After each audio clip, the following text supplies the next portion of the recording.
Let's draw the molecular orbital diagram for C2 with a 2- charge. Let's begin by drawing the valence shell for a carbon atom. You'll have a 2s orbital and 3 2p orbitals as well, all of the same energy. This particular question is asking for C2, so we need a second C with a 2s orbital, the same height as that one, and 3 2p orbitals at the same height as those ones. These are just the atomic orbitals. We need to overlap them to make molecular orbitals. What happens when the 2s orbitals overlap? You end up with a sigma 2s and a sigma 2s anti-bonding orbital. I'm trying to make it so that the average of these two is the same as those. That just implies that we haven't created or destroyed any energy. What happens when the 2p orbitals overlap? Well, that's a little trickier.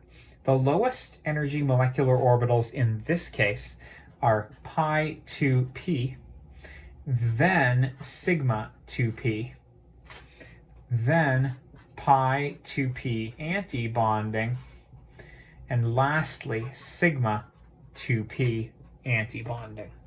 Note we have 3 and 3 as 6 atomic orbitals overlapping to make 6 molecular orbitals. This order, where the pi 2p is lower in energy than sigma 2p, is true for anything from nitrogen and earlier. So lithium, beryllium, boron, carbon, and nitrogen all have this for their valence shell. By the time you get to oxygen, fluorine, and neon, these two are switched because of the effective nuclear charge and the way the attraction that the electrons and orbitals are feeling for the nucleus. That's neither here nor there. This is carbon. Let's get it. We gotta fill this with electrons. I only drew the valence shell, so I need to consider only the valence electrons. Carbon brings 4 valence electrons each.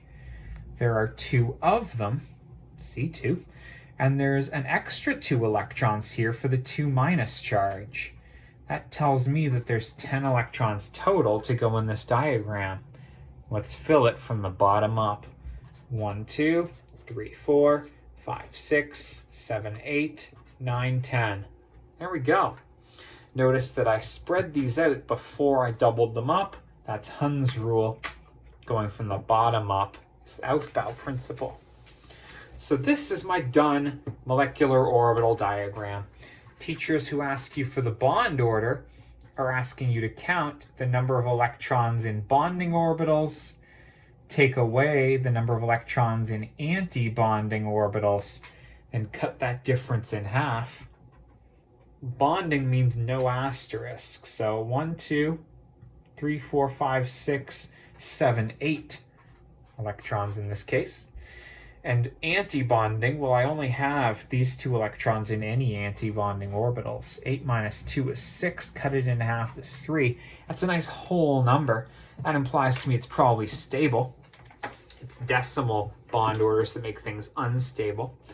But this implies that it's a triple bond. I don't know if I've ever seen this ion in my life, but apparently it is stable.